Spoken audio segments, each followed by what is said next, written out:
keeps on doing.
Somebody just give him praise.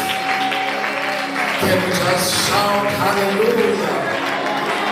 Somebody shout hallelujah. Somebody shout glory, glory, glory. Somebody shout glory to the most high God. Hallelujah. Siyabonga bazalwane. Thank you so much.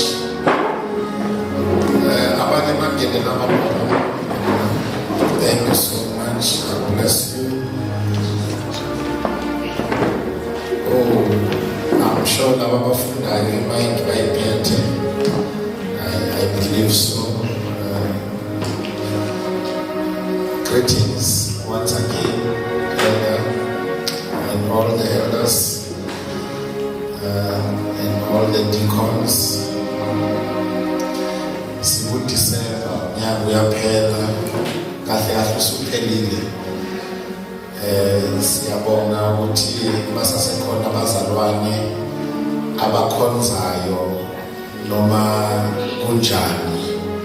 Siyabonga ukuthi bakhona abazalwane abakhonzayo. Yazi yangifanele le ndawo ngathi ngibeka la every Sunday. Sibonge kakhulu ngibonga abazalwane abaphelezelile nabo last week, abo amabala Elder Mthembu ngiyabonga abazalwane. Hey, I've learned something. Magede abantu ngabobabuka nje. You will be shocked when you get closer. I saw ukuthi bakhona abantu uNkulunkulu ababusisa ngayo yonke into, yet they will remain humble. Ngibusisekile ukufika emzini kaBaba uMthombeni hayi kubo kwakhe eGiyane, for his age to have such a house, such a home. I was so shocked and humbled. And Mangimbega Agana Pagama is always humble. Kona abantu uNkulunkulu ababusisa ngempela la ngapha. Hallelujah. Siphatheke kahle full gospel and kwangathi uNkulunkulu kunento entsha ayiqalayo between High Praise Center and Full Gospel Church yaseGiyane. Mfundisi umtshela ukuthi next year siyoba ne-crusade.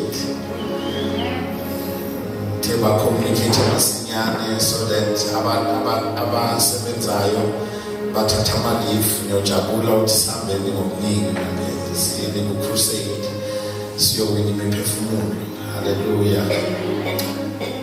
Kodwa-ke uNkulunkulu osehlelweni. Church of Christ, leyinsuku we know ukuthi umhlaba wonke ukhumbula ukuzalwa kukaJesu, and kunama-debates enginga-engage kuwo. You know, mina debating into obvious. We all know ukuthi uJesu akazalwanga ngezi-25 zika-December. That is evidence, and ngiyangimangaza mangibona abantu besadebate leyo nto, because iyasolakala according to amakhalenda ukuthi ukuzalwa kukaJesu was somewhere in September. But into ekhathaza kakhulu elder ukuthi people are attacking those abadecide ukukhonza ngeChristmas Day, celebrate ukuzalwa kukaJesu ngeChristmas Day. To me, lokho akusho lutho. Mawuthanda ukukhonza and celebrate, there's nothing wrong. You know why ngikhathazeka? Yingoba ne-date yokufa kukaJesu asinayo. Akekho umuntu ongangitshela ukuthi uJesu wafa nini. Yingakho komunye unyaka simcelebrate ngo-April ukufa kwakhe, komunye unyaka kuba uMarch, and nama-dates wakhona wafani. Sinesikhathi kuba beginning of April, siyaunderstand abazalwane. So mina ngakhula ngamachora ukuthi it's not even about the dates, because our God is a day maker.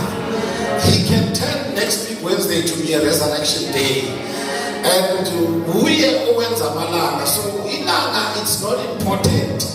When we celebrate, we are celebrating the fact that Jesus came and he died. Amen bazalwane. So naba celebrate nge 25 futhi lentiyakwadisa ukuthi nje kulonyaka nginohambo umshana wami uthenge indlu umuzi edrobheni laseStangerton. Ucelile njengomalume ukuthi ngize ngizobusisa, so sihambe ekseni ngoba asiba abantu ababikayo. Ya ubika kithi kwabaphilayo, so uzobika umuzi kithi thina bese siyawubusisa. Bengizokwenza sure ukuthi siba nayo inkonzo ngeChristmas Day just to shame the devil, because I can see the enemy is attacking everything that is Christianity.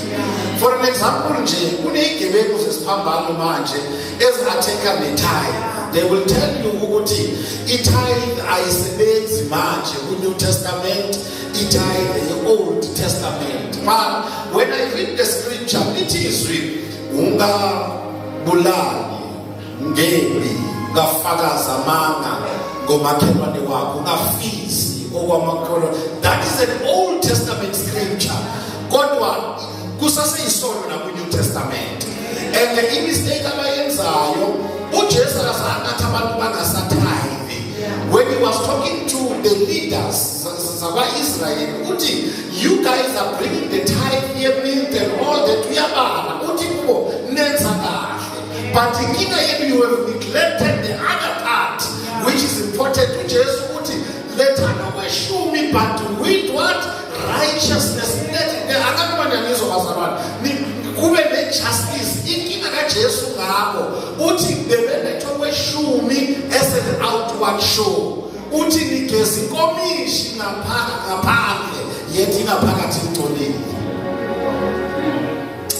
can I tell you this? No matter the New Testament,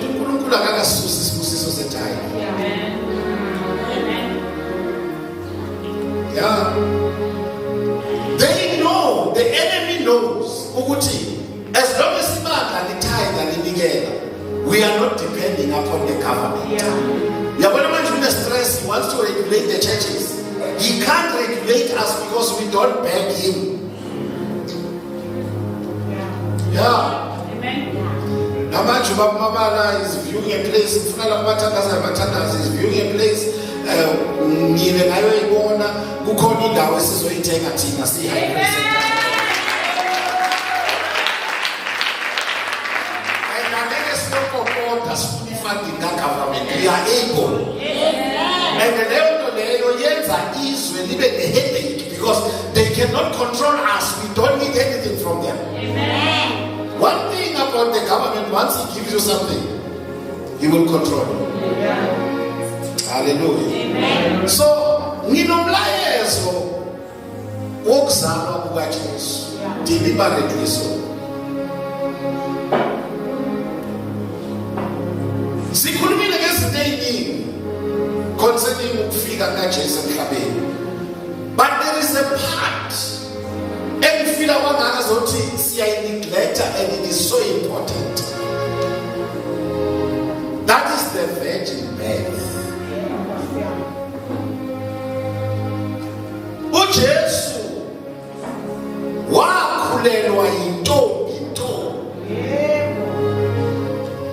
engazali nendoda. So kufanele sikubheke ukuthi why the virgin. Namhlanje ngizocacisa nje kafishane indaba ye the virgin birth, the significance of the virgin birth.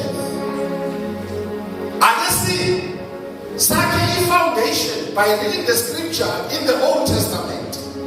Isaiah chapter number 11. We are reading verse 1 and 2. Isaiah 11 verse 1 and 2. Then a shoot will spring from the stem of Jesse, and a branch from his roots will bear fruit. The Spirit of the Lord will rest on him. The Spirit of wisdom and understanding, the Spirit of counsel and strength, the Spirit of knowledge and the fear of the Lord. Yes, can we get it? Yes, kuyavela ihlumela esiqwini sikaJesu. Ngifuna inotele kuyovela ini ihlumela kuphi esiqwini. Now church ngifuna sabe kahle singajaha. Likhuluma ngokuthi there will come forth what a shoot from where? From the stem. Angithi kubeka ndodakazi kuphume igatsha ezimpandeni zakhe. And I want you to note igatsha ngesilungu lithe the branch. Angithi ngiyamanaza ukuthi ku-Old Testament ubizwa ngokuthi uyigatsha, but mayefika ku-New Testament ukuthi he is the true vine and we are the branches. Hey, osiyami qhubeka mntanami. Umoya kaJehova uyamhlala phezu kwakhe. Umoya wokuhlakanipha nokuqonda, umoya wamasu nowamandla, umoya wokwazi nokwesaba uJehova. Hallelujah. Now bazalwane, kunanezinto ezimbalwa ekufuna sibheke bese siyathandaza siye emakhaya. iBhayibheli likhuluma about the stem, angithi bese likhuluma ikhuluma about the roots. Ukuthi a branch will come from what? From the roots, and it shall bear fruits. Angisho njalo iBhayibheli. Lana ukhuluma namagama uIsaiah. There was a challenge concerning the Davidic dynasty. Ngamanye amagama ubukhosi bukaDavide nelineage yakhe bekunenkinga because ukuthunjwa kwabo by iBabylon ngo586 BC bekuthreatenisha ukuthi lo bukhosi buyafa futhi angeke kusaba khona. Akanoma niyangizwa bazalwane, the lineage kaDavide besenkingeni yokuthi it will now be disseminated, it will be destroyed. Njengempi yase-Assyria, impi yase-Assyria yadestroywa. Manje besekunenkinga yokuthi ke lempi kaDavide kanjalo nobukhosi bakhe buyafa, angeke kusaba njalo bazalwane, angeke kusaba khona. Ubulawa yini? Ubulawa yizwe laseBabylon. Akabe masaba sonke church, bakhona bazalwane endlini, bakhona abantwana endlini. But umehluko phakathi kwe-Assyria eyadestroywa kanye nobukhosi bukaDavide, there was a difference between the two, and a major difference between the two was the life remaining in the stump. Bekusasenophila kuyisiqu ngamanye amagama. Lana masineletha nje esihlahleni njengesihlahla. Lesihlahla besaseneimpande, lesihlahla sinesiqu, ake bathi i-stem or stump. Bese okwenzeka ngenxa yeBabylon, it was like amagatsha anganyuliwe. Niyangizwa bazalwane? Because angeke usibulale isihlahla uma ungasusanga kuma-roots. When you have a tree ekhaya, uma ungasasifuni isihlahla ukusikhatha nje, you are wasting your time. Uma usikhatha ama-roots asenhlabathini, it's just a matter of time. Leso sihlahla sokwenza njani futhi? Yebo. So lana iBabylon beyizitshela ukuthi incedile ngo-Israyeli, kanti ayincedanga ngo-Israyeli kanye nobukhosi bukaDavide kunqanyulwe amagatsha, but the stem was still there. Akanoma niyangizwa bazalwane? So uyaprofetha uIsaiah uthi there will come a time where on the stem there will be something that will shoot once again, as if on the foot. Uthi there shall come forth a shoot from the stump. Uthi leso stump yindlu kaJese. Ngamanye amagama efemelini kaDavide.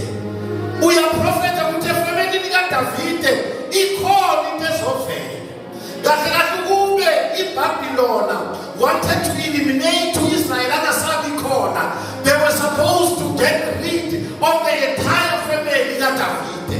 As long as umuzi kaDavide usasekhona, something is about to come again.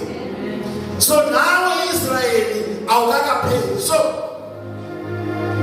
angazi Assyria ukuthi bayidestroya kanjani, but iphutha balenza ngobukhosi bukaDavide. The stem remained. Now the prophet is saying a time is coming where a shoot will come forth from the stump of Jesse. And a branch from his roots. Let me verse Israel ushayekile, but ngoNkulunkulu uthi impande zakho zisasekhona. And ngenxa yokuthi impande zakho zisasekhona, ikhona into ezovela. Niyangizwa bazalwane? Ikhona into ezokwenza njani? Ezovela. So now, according to this scripture, ivela kuma-roots we-lineage kaDavide, kuprofetwa ngoJesu. Nkosi yami. This simply means that the life was to manifest itself in new growth in the form of the rod and the branch. You will discover even now chapter 4 Isaiah ukuthi makukhulunywa ngebranch kukhulunywa ngetitle kaJesu. uJesu ubizwa ngokuthi is what church? He's the branch. Hallelujah. Now Isaiah, do we all agree ukuthi kule scriptures isifundile sesi-establishile ukuthi he is prophesying about the coming Messiah. Ukuthi la endlini kaDavide ukhona omunye ozayo. Ingaba wathi ukhosi kukaDavide akukakapheli ngoba umndeni kaDavide usasekhona. Njengoba umndeni kaDavide usasekhona ufana nesihlahla esisase-rooted emhlabathini. And njengoba lesihlahla si-rooted, someone is coming again to revive the kingdom. And the prophet Jesus. Somebody shout Jesus. Jesus. Now, the humanity of Christ. When we look at the humanity of Christ, we cannot overlook the virgin birth. Niti the virgin or virgin? Virgin. The virgin birth. Hey, I shall model C. Virgin. The virgin birth.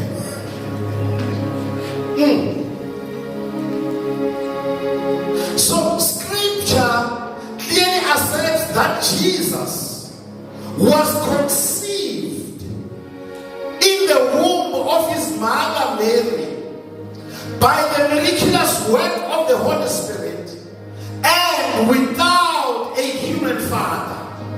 Bangakholwayo lokho ukuthi uJesu mayezozalwa wakhonsivwa esibelethweni sikanina into engakaze yenzeke without a human father. And that's where the mystery of our gospel is. Ekufanele masishumayele ivangeli zwani singayi-overlook indaba yokuzalwa yintombi engazali nendoda. uNkulunkulu uhloseni uma owethu uJesu ekhonsivwa yintombazane engazali nendoda ngoba ayikho into uNkulunkulu ayenza nje. Everything that God does is for a reason and for a purpose. And namhlanje njengomfundi wezwi, I am here to reveal that purpose. Why the vision? Or why the virgin?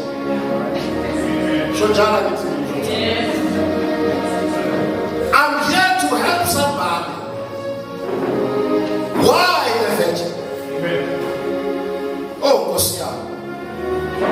Therefore, when we speak of the humanity of Christ, it is appropriate to begin with the consideration of the virgin birth of Christ, which is the core basis of our faith and salvation. Kubaluleke kakhulu bazalwane ukuthi masikhuluma ngobuntu bukaKristu singayi-overlook indaba yokuzalwa intombi engazali nendoda. And I believe he's the only man oweze emhlabeni ngentombi engahlangananga nensizwa. Hayi Nkosi yami, yebo ningaba osingle mother kodwa ukhona ubaba Samuel. Ya, lisho njalo sanibonani bazalwane. Usathana uconfuse umqondo, ubulala ubundeni, wenza abantu babe osingle mother. Isigebengu sikhona Samuel. And uthola lasikhona senza abanye futhi abantwana nabo esiyobashiya naloyo mama bewusingle mother ngoba kunensizwa nje ama firstborn everywhere akakabisi firstborn kaMkhize firstborn kaDlamini firstborn kaMasondo everywhere ngafika khona firstborn bese kugcwala incwaba yosingle mother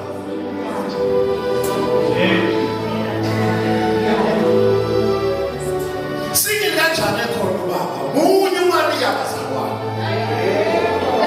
hayi ngisho njalo vele ngithi bangakho Maria in our lifetime akekho Maria into engemele siyenze kumele siyofuna lesigebe bese siyamtshela ukuthi izwi lithi umuntu omboki umndeni wakhe mubi kunesoni. In other words, you are worse than an unbeliever. Kushizo.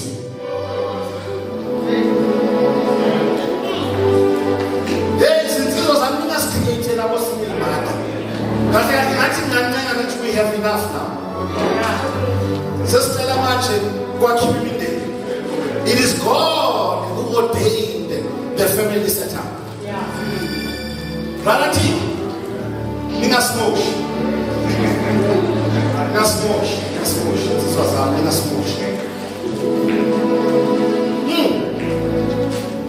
So I was just putting an emphasis so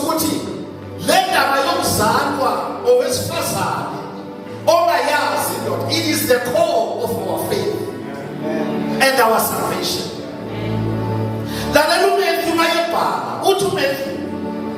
Now the birth of Jesus Christ took place in the following way. When his mother had been betrothed to Joseph, before they came together. Somebody say before they came together. Before they came together. Yeah, I was who come together with Umeri. It was before.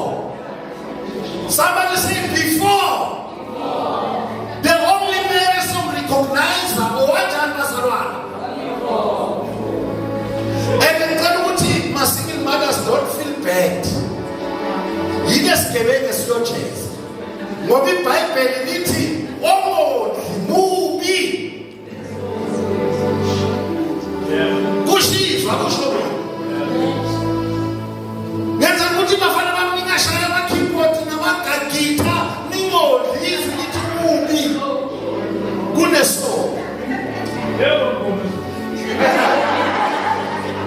That's another mefane cheka uyondla na. Siyabuza uyavuthelwa yena uyondla. Or was created a mini Mary,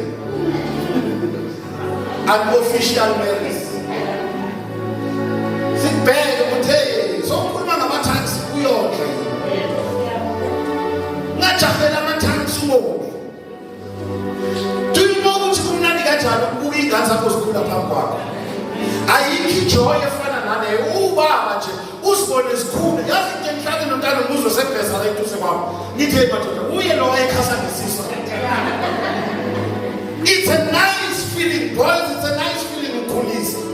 I'm going to for sure, yes. Never police. So, before they came together, she was found to be with a child, from the Holy Spirit. Ubuya mntwana wasalwana. KuJoseph. Ubuya mntwana kuFaro. Ubuya mntwana kumoya ogcwele. Hallelujah. Lalela. Mayaqhubeka uMatthew verse number 20 khona lapho chapter 1 lithi shortly after the angel said to Joseph, who was engaged to Mary, Joseph, son of David. We have to call him David. Joseph, son of David. Do not fear to take Mary as your wife. I wish you Joseph never would live back. lana ngigqokiswa ini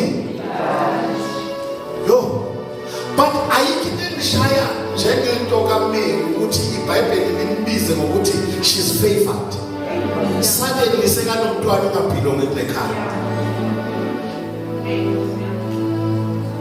lithi mayinibikele igilosi lithi oh favored among women makethetha sekanehlazo ukuthi kunomntwana obuzwayo ukuthi wakhe ngoba kwaJoseph uyazi akakamthinti sometimes ifavor izokufaka entweni esakuhlazo kanti favor khona la inikisa khona anoma niyalizobasaba ifavor sometimes izoveza into kube kwabazothi abantu bakhuluma ngawe bathi wenzeni hayibo somebody shout favor kwesinye isikhathi ungayikhulekeli ifavor ngoba uyazisa ngani ipackage yefavor kwesinye isikhathi akusiyo ukushayela izandla all the time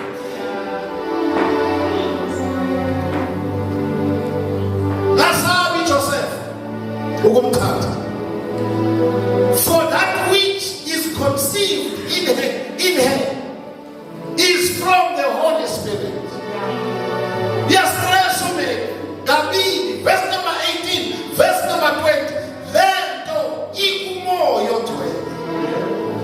Okanye lentezayo izanani. Umoyo twe. Then we read Mawuya verse 24 to 25. Ukuthi Joseph did as the angel of the Lord had commanded him. They were greedy to Joseph. Cabanga nje uhleli nonkosikazi ekhaya sekakhulelwe. Mawuthi yamlahla kufikizwe lithi ungamlahli khulisa umntwana. Ngaba yini simakade. Ungangifaki ingakho uJesu wathi thandazana lithi ungasifaki emalingweni. Ngingaba yini usungihonele elingweni lokuthi ngikhulisa ijazi empini. Ngingaba yini akuthisho njalo uJesu lead us not into hey Nkosi yami hayi nami ngawushaya umthandazo angathi mayithi khulisa shabalala ngithi oh Father lead me not into temptation but deliver me from this evil. We are looking at the virgin birth.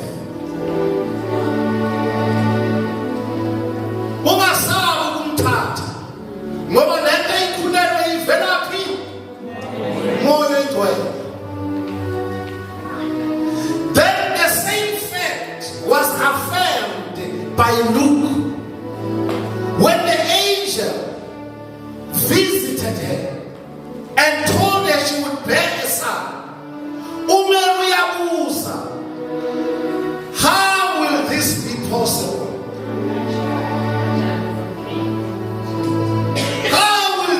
Possible. Sina nokwatama nalomchita manje wena uthini manje siyabingelelana nje kuWhatsApp maye wena so ukhuluma ngengane verse 25 yaphendula igilosi ithi the Holy Spirit will come upon you, he will overshadow you. Hey Nkosi yami, somebody shout the Holy Spirit. Somebody say the Holy Spirit. Sure. Then there is a doctrinal importance of the virgin birth. There is one. And in the infancy and Calvin and Clange, versus Yatanda Simaka. Hey, both. Yahweh's woman. Yahweh's woman. Why uNkulunkulu kube yi-virgin? uNkulunkulu bengamletha uJesu noma ngabe yiphi indlela kufanele. uNkulunkulu ubengenza ukuthi uJesu azalwe ubaba nomama ne mayeqeda alethe his divinity ihlangane nehumanity. Bengakwenza ngoba he is God. Now, how do you understand? Remember what Jesus is fully God and fully man. He is what? Fully God and fully man. Ubenenza ukuthi Jesu abe umntwana kaJoseph noMaria, then at least his divinity from heaven ihlangane nale humanity ezelo Joseph noMaria ukuze uJesu abe uJesu. But he chose not to include Joseph. What wena meleceleni? Lendaba ingami ngomoya egcwele kanye noMaria. And into ngifuna uMaria ngifuna nje isibeletho. Awu Nkosi yami, akano Maria ngizwa bazalwane. Angifune into ngifuna uMaria yibazalwane. Yindlu yokukhusela lenteza. Hayi. Ukuze lenteza ihlangana. Kuhlangana amathambo, kuhlangana inyama, kuhlangane zonke izitho. Ngimakhele his humanity. Ukuze mayephuma aphume engumuntu ophelele, aphume nguNkulunkulu ophelele. This is the only man who was fully God and fully human. The only one. Why? I said to you, there is a doctrinal importance of this virgin birth. Zindatu, but I'm going to give you two basic attacks. Number one, it shows that salvation ultimately must come from the Lord.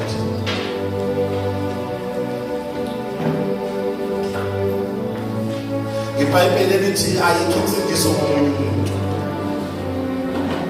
Bakhona bayikholwayo leyo ndaba. Jesus as God, he promised, good Genesis chapter 3 verse number 15, that the seed of a woman would ultimately destroy the serpent. Genesis 3:15. Inzalo ya athi uNkulunkulu ngiyodala ubutha phakathi kwenzalo yowesifazane nenzalo yakho.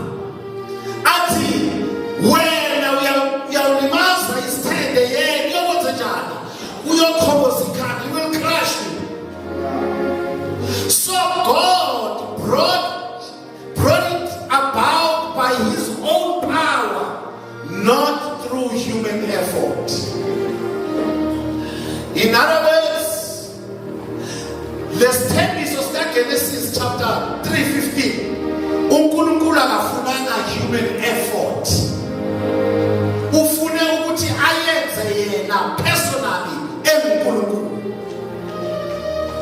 Phela nami nginguJoseph bengiyoyingcoma ukube ngazala umntwana ofana noJesu. Mhlambe yabona nje ukube uJoseph ubephila lesikhathi esifana nathi. Cabanga nje ngathi abazali benu bedeleliswa ukuthi ngigraduate. Kangakanani sebeze uJesu. Baba yabona nje namje uma de utale graduate fana umbheke kahle ubaba we graduate. Fana wenze njani umbheke kahle sele graduate. Are we here, church? But uNkulunkulu afuna ukuletha isalvation, afulfill isithembiso sika Genesis 3:15, akafunanga human participation. He only borrowed the womb. Yalo wentombazana. Let me put it like this. Sonke sikhona la esidala namhlanje sazalwa because of human efforts. Ukuba uDolina akazange ahlangane noWilly ngaba ngikho la. Angazi babeshelana kodwa khona lababizana khona babingelelana bashelana bavumelana. Ingakho ngibona mina. But uJesu awuNkosi yami. Noma ngabe besebevumelana uNkulunkulu akavumanga ukuthi bahlangane. What le indaba yami, the only thing I need is the womb of the girl. Then the rest is up to me. Hey, Nkosi yami. Mfundisi uthi yonke by his own power without the involvement yomuntu. I-privilege uJoseph abenayo nje ukukhulisa. Nayi i-privilege abenayo. Ukwenza njalo? Ukukhulisa. Kodwa zimbili nje bese siyathandaza. Now church, the virgin birth is an unmistakable reminder that salvation can never come through human effort. Yazi inkinga yami bakuphi? Abanye bethu sibehave ngathi njengoba sisilisiwe we had a part to play. Kodwa imfundiso ekaNkulunkulu, it has nothing to do with you. Yingakho malibhala izwi lithi ngomusa sisilisiwe. Yebo sabana, ayikho into yenzile ukuze usiliswe. Awubheke umakhelwane wakho, awubheke. Akafani nalabo ababehave ngathi yibo abasisilisiwe. Yabona abantu ababehave ngathi yibo abasisilisiwe, aba-understand ukuthi why abanye abantu besezonweni. Hey, bengalalela incebo this morning, ake ngisho igama. Ithi le ncebo bengalalela nje ishumayela. Ithi le ncebo, inkinga yethu thina abazalwane siyasaba nokutestifya ukuthi uNkulunkulu usikhiphile. Uthi indaba yethu masingake sibe nasi testify ngala uNkulunkulu asilande khona, kukhona abazoqala basibheke ngamanye amehlo.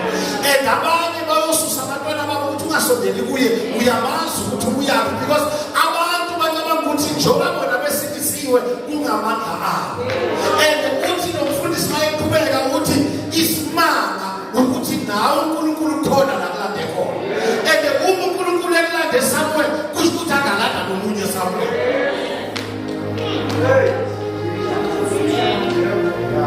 Abazalwane babheka kanibona kukhona bebuya khona. Hayi sanibona nakithi yazi ukuthi ngikhuluma ngani. Babheka bangazothi baza babesilisiwe. Kanti abazalwane kunala ivangeli lasidakho. Kungomusa sisilisiwe. Amtshela makithi makhi awusisindisana wena.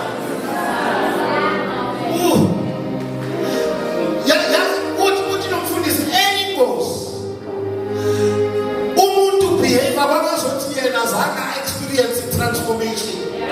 And if God has transformed your life, kushukuthi akayitransforma neyalo elethu. Hayi sanibona basaka ayitransform nale yalo wenzekani oselethu sikwa. Kunabantu ngokomthembe sibabayithe off bangazothi insindisa bayideserve. Bone kakhulu ukuthi bangadeserve. Anganoma ngiyizwa basabana. Seboneke kanti nawe ulanje umusa.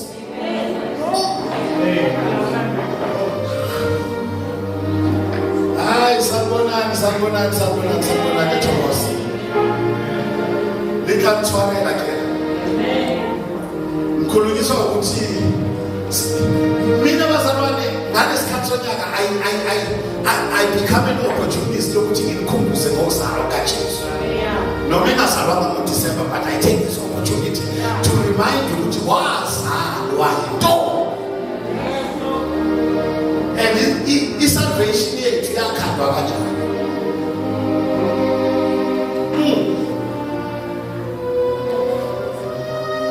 Our salvation comes about through the supernatural work of God. It has nothing to do with man.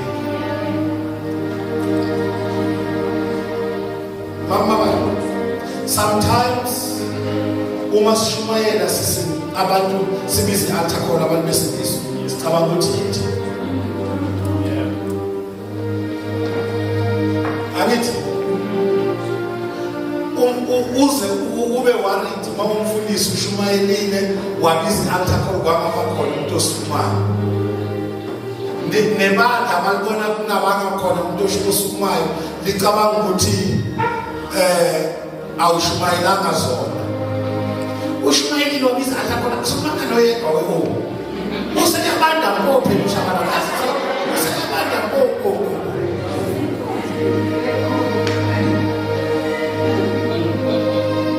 but yazi mangethe na discover ndoda kukhona abantu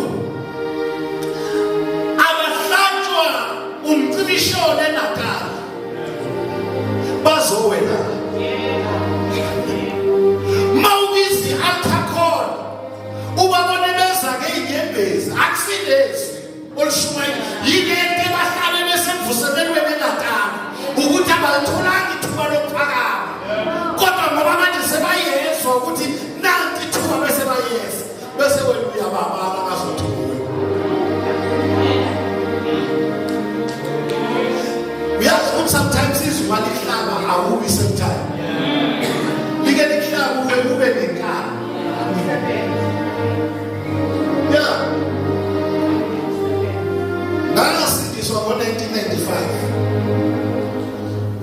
kodwa ngaya ku-altar call ngo-year 2000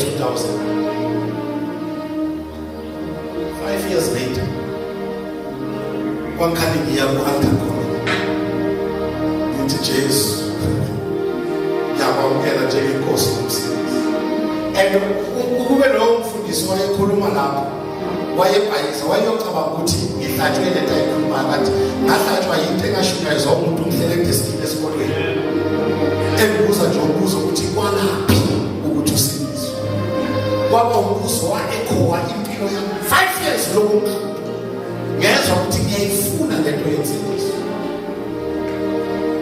sanibonani basana so our salvation only comes through the supernatural work of God. Yingakho uma uPaul ebhalela ibandla labaseGalatia uthi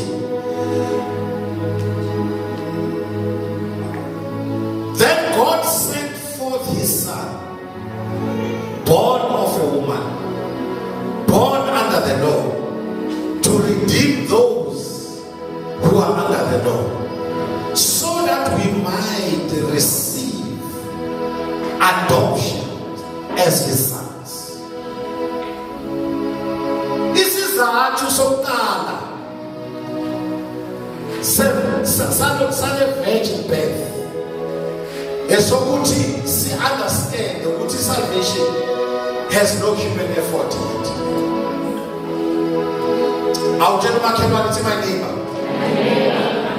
salvation has no human effort. Uma nabafundisi edamthembu bakayibamba lento bazoye ukuyothwala ukuthi bakantwana okwabo nje ukushumayela umuntu ozoletha increase uKristu sechilo salvation funingele Pedro, it's my neighbor. Salvation has no human effort in it.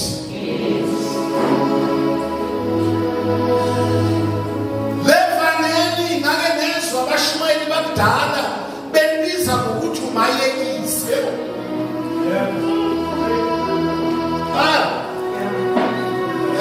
Ngizwa kamnandi ke manje.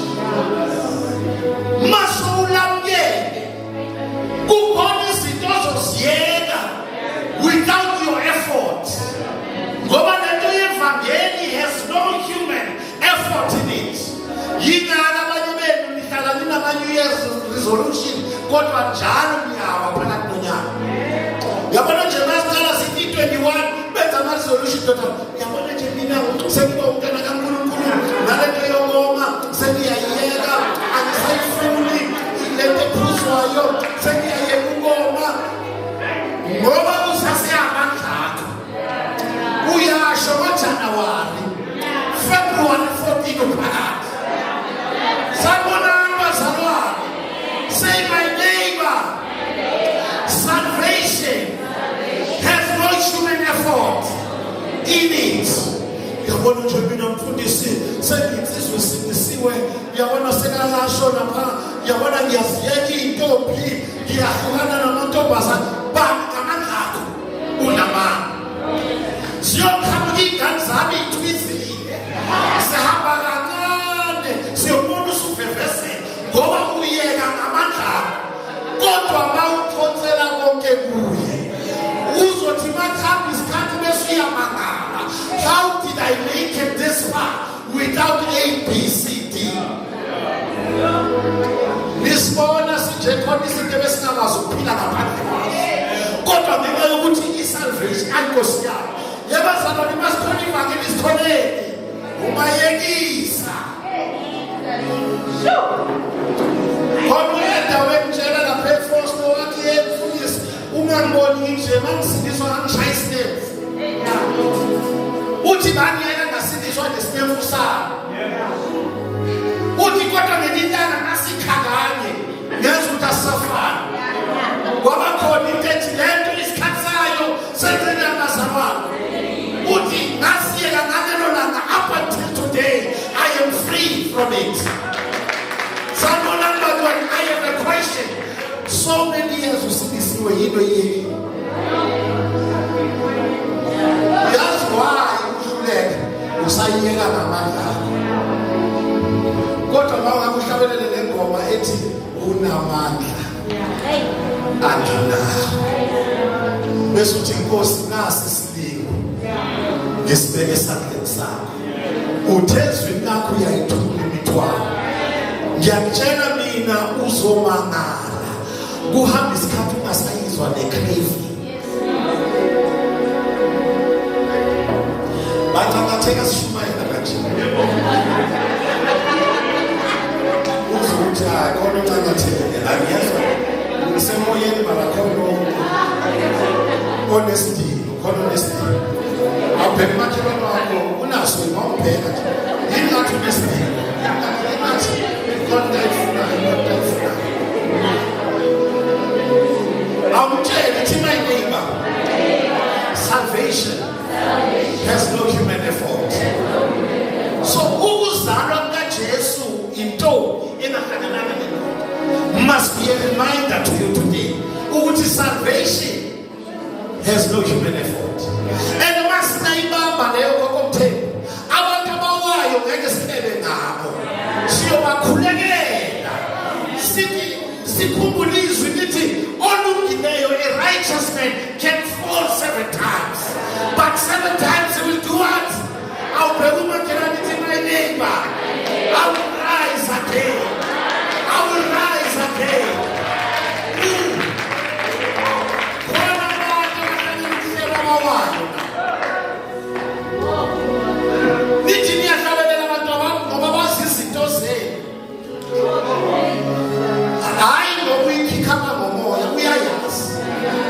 My spirit was not receiving. No, I received more than what we asked. But I'm here to say today, ukuzalwa kukaJesu intombi engahlangana nendoda must be a reminder to you. Salvation has no human effort in it. Hayi lemfundiso ensayenza namandlela kakambe kaJesu.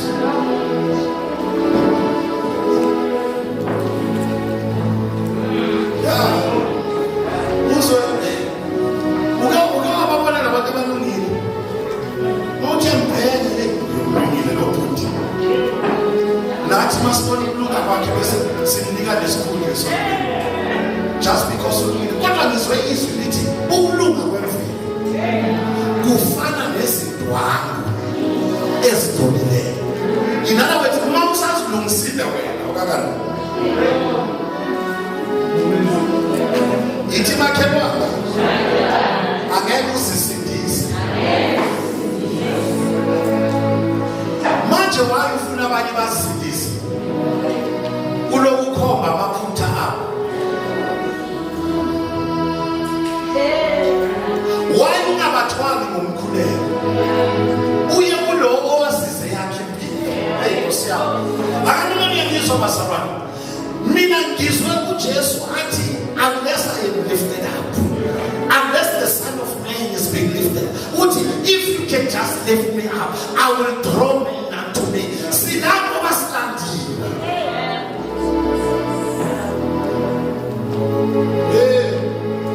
Ake ngishayele izandla laba basise. Khona basabadla basise abanandwa. Bashayele izandla. Ubabona nake wonke ukuthi lo akalandwa abantu. Kodwa thina abanye kunalana silanda. Ahlabelele athi he lifted me up from the deep muddy clay and he planted my feet on the king's highway. And that is the reason I sing and I shout. Any dumiso yetu wasalwane ukuthi sibheka la sibuya khona. Dumisa, it has nothing to do nomuntu. Ukuthi uba offended or will be offended, bonke ekhona yemlanda. Kunalami nengadwekho. Some of us sikhonza nabo December ngoba sikhumbula na sala kwakho.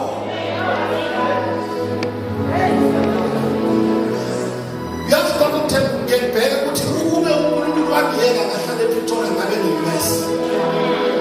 Ngoba ePretoria bese khamba nabangani aba-wrong and some of the things abebezenza bese ngiqala ukuzenza, but uNkulunkulu wabona umusa wathi lo uzabe la fanele ngimsuse. Ambanga ku-salvation ngoba bengifuna ngalandwa. Yabona imistake yethu ukuthi nina liyanyakanyaka hohle limufumane liyajabula. Niyajabula ngoba yini nimfumanayo. Kodwa thina safunyana. Kanyakanyaka hohle kanti kubonyaka kuphi ngoba besesonweni. Unyakenini ngoba bosesonweni. Akekho umuntu osesonweni onyakanyaka. Ezonweni sibizi. Aje makhelwane ngingabhizi. Ngizono. Kodwa yena wenzela bazalwane. Ake ngishayele izandla laba bebakunyakanyaka.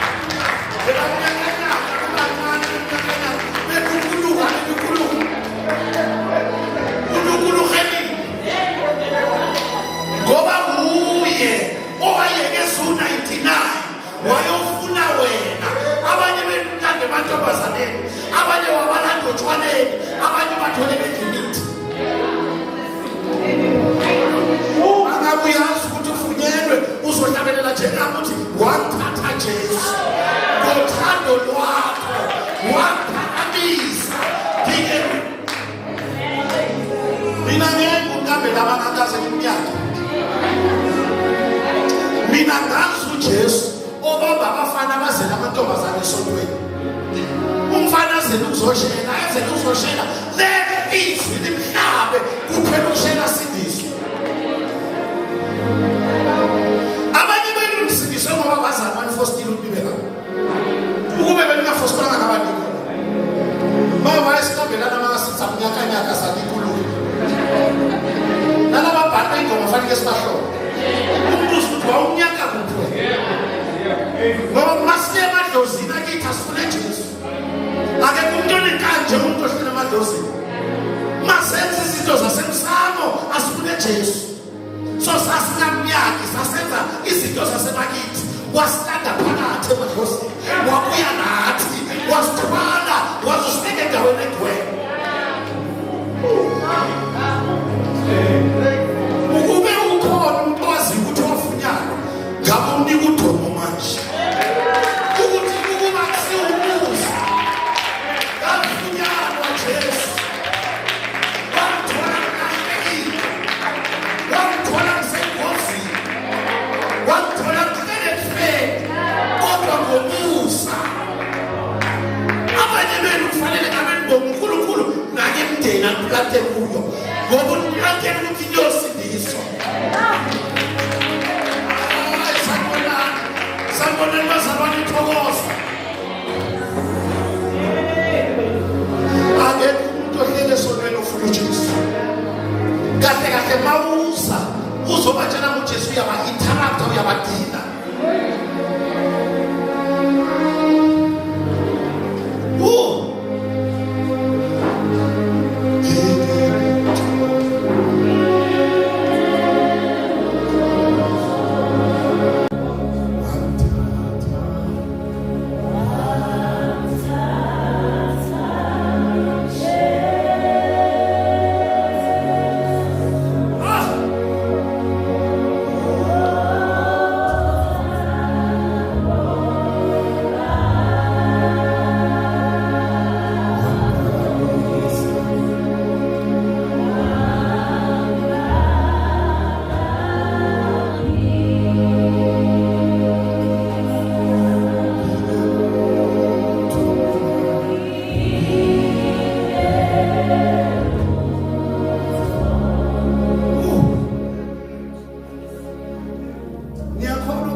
this virgin called Mary, you must be reminded that salvation has no human effort. Asizami namandla ethu eyibusana. Ngokomthetho kusho ukuthi noma sesindisiwe asihambi kulento ngamandla ethu. Uma sizama ukuyihambela siyawa. But uma sibheke yena, he upholds us. Ngoba masisindiswa kukhona masibekeni isikhathi sokuwa. Abashoyo ukuthi uyaphapha lo. Anganoma hayi wena ngiyakubongela mawusindiswa bangakaze basho njalo. Thina makusindiswa thina.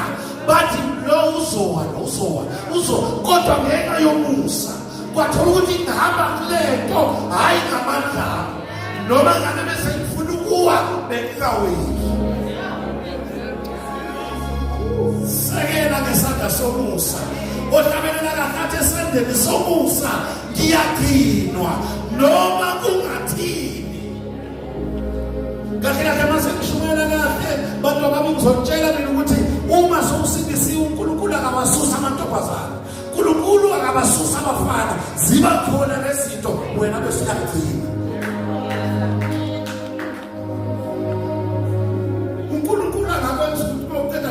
Usebenza emsebenzini ngapha eduzane kube lephapha ngabo nje kube nendawo yokucima ukoma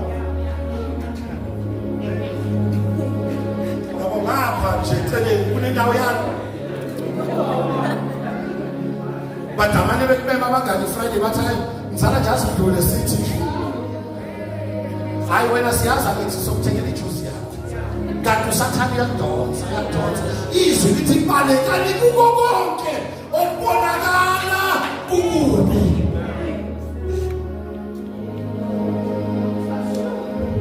Ubani othe mawusindiswa wena kuzovala amabhoding store. Mina ngizokutshela ukuthi mawusindiswa yini azoba maniko. Azoba ngakanani bazalwane. Ngibona mina lesikhathi ngisasensizwa bayazabazwana safast. Bengathi usathana uyazi njalo mangifastile emsebenzini Friday siba nama meeting kuyaodwa kungalandwa abantu bekhethana. Sithi masibamba umhlangano la uzomathola hamba ku corridor mawuthi uzwe smell lapho fastile you still a young man. Cabanga ukuthi abantu engisokana babekho la. Bayingapha nje kwegoli. Okwe drug stick. But ngangibona ukuthi maskusindisiwe temptations. Athi makebhala uPhiko Paul athi there is no temptation that has fallen me but such has come unto me. Ngamanye amagama lelinye zikwehelayo nabantu zabehlela. Makekela athi but God is faithful. Athi he will always create a way to escape. Angazi ngicela ukurelease the grace place komzalwane la namhlanje. He will create a way to escape. Ngegama likaJesu he will create a way to escape. Uzoescape asekatshela ukuthi bakubambi. Amangala ukuthi uphunyuke kanjani. Hey wahlabelela umunye wathi siphunyuke kanjani. Number 2 sesiyothandaza. The virgin birth also makes possible Christ's true humanity without inheritance.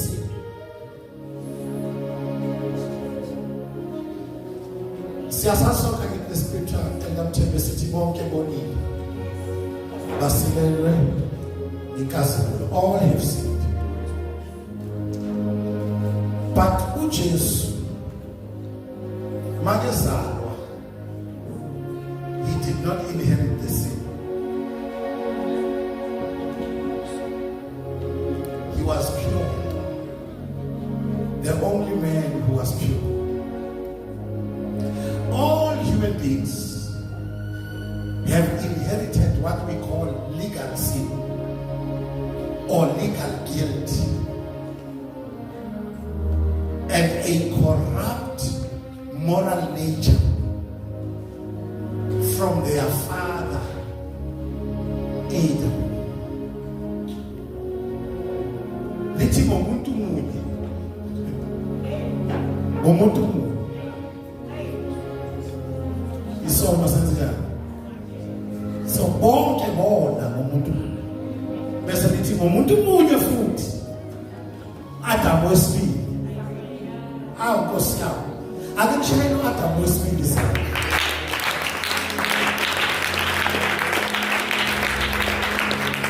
Kunalento ebizwa nge-inherited sin.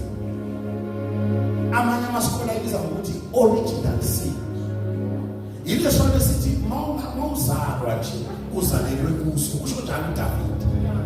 Uthi kwasekuzalweni kwami ngazalelwe sonini. Akakwazi. Yile sono esisi-inherita kubani bazalwane? Ku-Adam.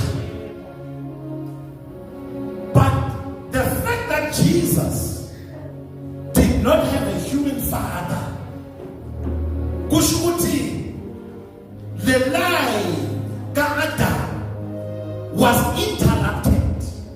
Yingakho u-Isaiah mbiza ngokuthi is the branch.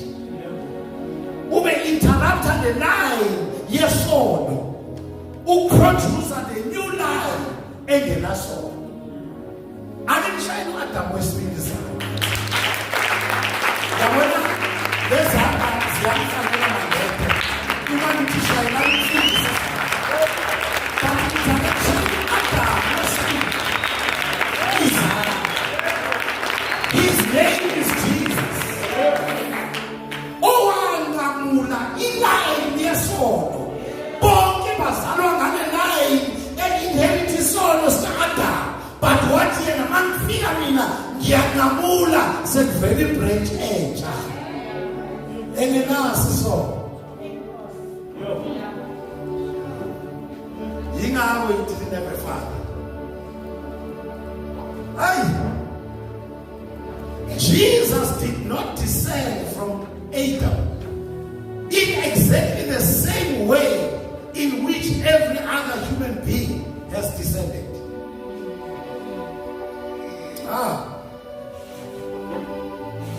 Then it is to understand why the legal guilt and the moral corruption that belongs to all other human beings did not belong to Christ.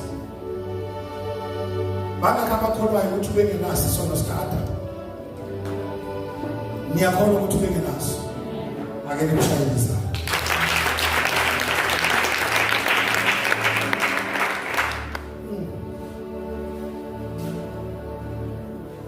Tana mamfundele chapter 1 kaLuke verse number 35.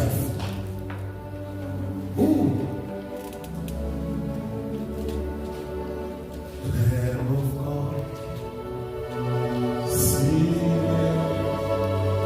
at the right hand of the Father.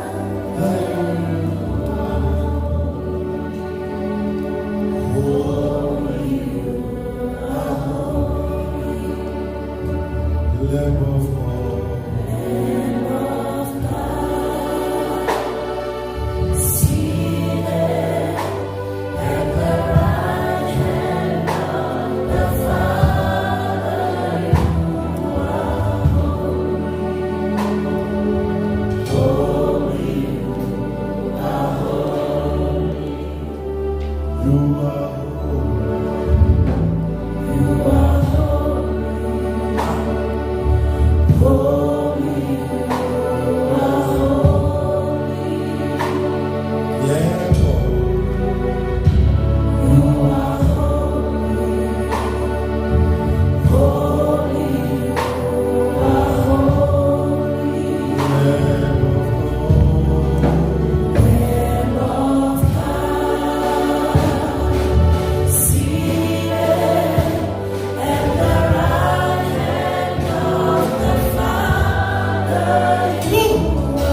also the Holy Child will be called the Son of God. For that reason also, in other words, it was the Holy Spirit doing the work.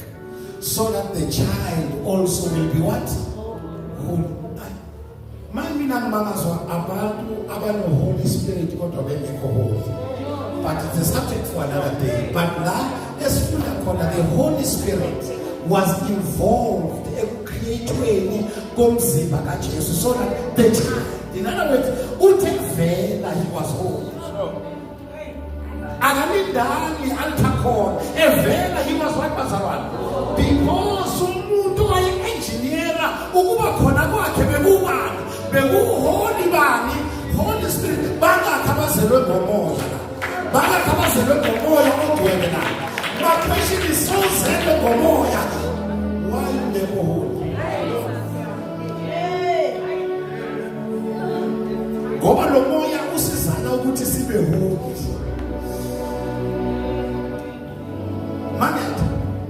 Imistake eyenziwa abaRoma kunalesifundo sabo basibiza ngokuthi i-immaculate conception.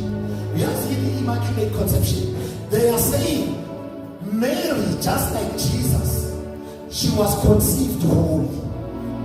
Yingakho uma bekhuluma ngaye bathi Mary who is full of grace, because banalomqondo othi Mary naye kahle wayengenazi so that Mary was just a vision but she was not holy.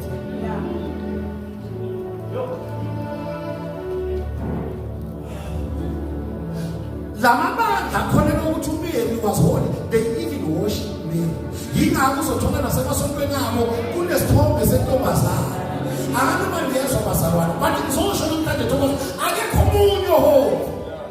Athi uJesu, why do you call me good teacher? Because there's only one who is good.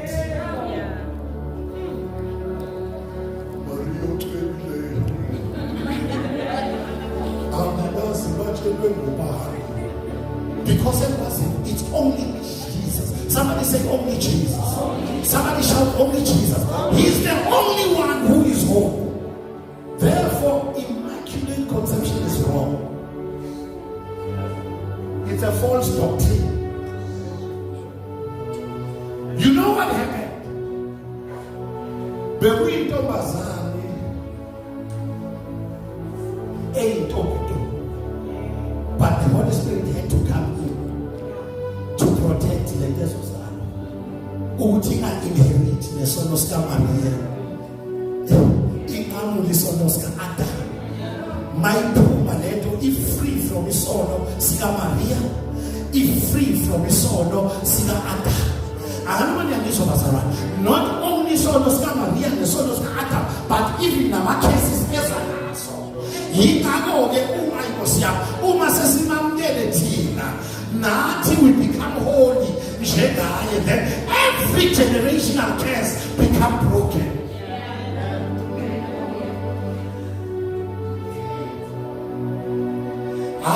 Yabona angisumuntu odebate ngama-scripture abantu ngake ngimbuze umuntu ngithi awungikhombise iscripture esithi uMaria was holy. The only thing engiyitholayo mina iBhayibheli liyam-honorisha uMary ngokuthi lithi she was the one who has found favor with God according to Luke chapter 1 verse number 8. Liphinde futhi lithi according to Luke chapter 1 verse 42 she is blessed among women but I need to hold and uzomangala ukuthi the same blessed and favored kukhulunywa nangathi nayo. Dijima mntana mfundi Ephesians 1 verse number 6 uzoyizwa lento. Phela no favored ucharity ngesigreek charity, you are blessed and favored. Funda mntana. To the praise of the glory of His grace, with which He favored us in the beloved. He favored who? Yeah. So the same favor umebeka nayo bonke abasindisiwe banani bazalwane? Banayo. Say I am favored. Say I am favored. So ngabe virgin birth generation that is free from the original sin and free from all generational curses. You are in the branch. We are calling you, you are in the branch.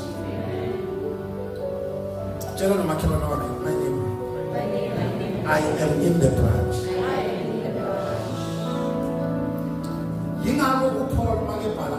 All those who are in Christ Jesus. If you are in Christ Jesus, you are a new creation. Until the old has passed, and behold, the new. Somebody say, I am the branch. I am the branch. Let me find it verse as we are about to pray. You can never be in Christ and still inherit your father's curses.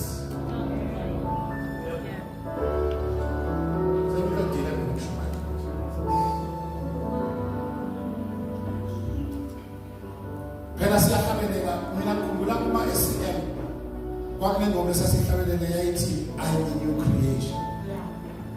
I am born again. Sisasesikolweni sithi all things have passed away. I'm born again. How many were here who are born again? Just by the show of hands. I want to declare over your life, you will never be followed by generational curses. Iqalekiso zabazali bakho azifeli phezu kwakho naphezu kwabantwana bakho. I want to say to you, God is starting a new thing from way lineage yakho. Amadimoni ashaya abazali bakho nomkhulu bakho azokhothama wephambi kwakho ngegama likaJesu. uNkulunkulu uqala impetha in your family life. Bazalwane, have you ever realized ukuthi each family inedimoni layo? Bana kama baziyo lo, each and every family inedimoni layo. And uma uNkulunkulu evusa umuntu osindiswayo kuloyo mzi, usuke ekhatha yonke leyo inheritance engekho right, eqala impetha zishayela izandla ukuthi uNkulunkulu uqala impetha nayo. Blessings esingakaze zaba khona kini siyoqala ngawo. Uma ngabe abazali bakho bafa bengenazo, wena uzoba nemizi. In the name of Jesus. Margaret, virgin birth must remind us that God is starting a new thing. I will say, my God is starting a new thing in my life and in my family. The old has passed away. Behold, the new has come. Just stand on your feet. If you believe, just stand on your feet. Woo! Ngicela ukusho ukuthi la kushayeke khona abazali bakho angeke usashayeke. You know, I once looked at my family. Ngabheka wonke ama weakness efamily yami, and manje ngasibheka ezinye izinto zi-10 or ngathi zi-cycle. Ngiyabona ukuthi yambamba loya. But mina, I made up my mind ukuthi lezi zinto ezibashayile akengibhekane nazo, and angisenzeli mina sekwenzela ontando nohane ukuthi laba besemva kwami bangabanjwa lezinto ezabanjwa ngomkhulu. Mangithi ngiyabheka yazi khona le demon eliyi-1 lapha kashabasha. Hey, liba dreyibulile manje ngiyabheka libagila ngapha nangapha. I said the devil is a liar. I release that grace over your life. Amadimoni abazali benu hayi phezu kwenu.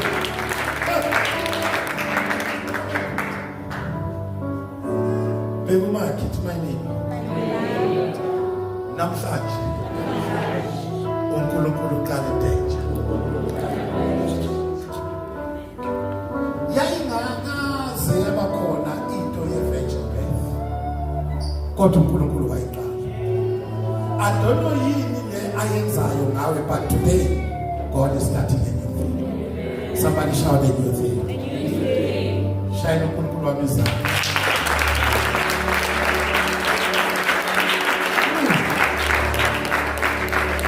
Yamuzi moyo egcwele ephilisa abantu namhlanje. Yamuzi moyo egcwele ekhulula abantu from all the generational curses. Uma ngabe kunakaze kwaba khona abantu abasebenzayo ekhaya kuyoqala ngawe. Uma ngakaze kwaba khona abantu abathenga imoto ezintsha empilweni yakho kuyoqala ngawe. Uma ngakaze kwaba khona abantu abathenga imizi kuyoqala ngawe. Uma ngakaze kwalilizelwa kwashadwa kuyoqala ngawe. Every generational curse iyashabalala. Uma ngabe idemoni lasekhaya inama-divorce elokwehlukana elokubuya emendweni, uNkulunkulu uthi uyayishintsha leyo nto, uyayibuyisa, uyayirivesa ngegama likaJesu. Iyama abezemva kwakho, they will never experience that. Somebody shout, I receive in the name of Jesus.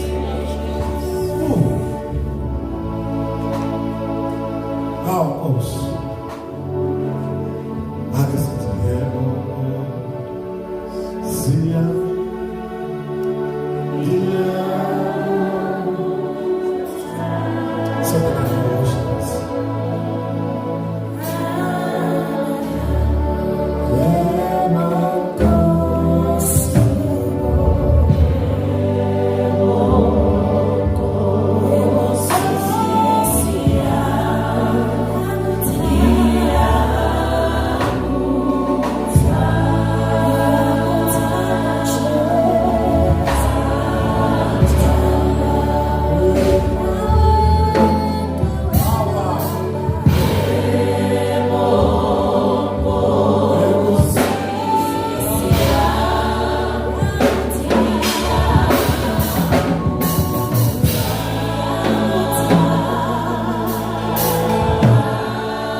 are here today and you've been experiencing a life that is a circle, it feels that you are not moving forward.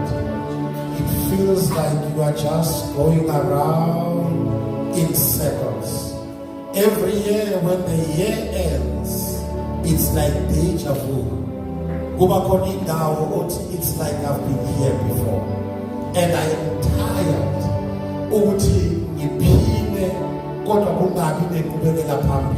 I just want to pray with you. If you are here and you say, Mfundisi, I want to experience a new thing in my life. I want God to do a new thing in my life. Mkatele ujikajika ndawonye kube kwangazothi angiyi phambili. Mfuna, as we are celebrating the virgin birth of Jesus Christ, uNkulunkulu aqale into engakaze yabakhona in your life. Into engakaze yabonakala empilweni yakho. I will ask the elders to come forward as we are praying for these saints.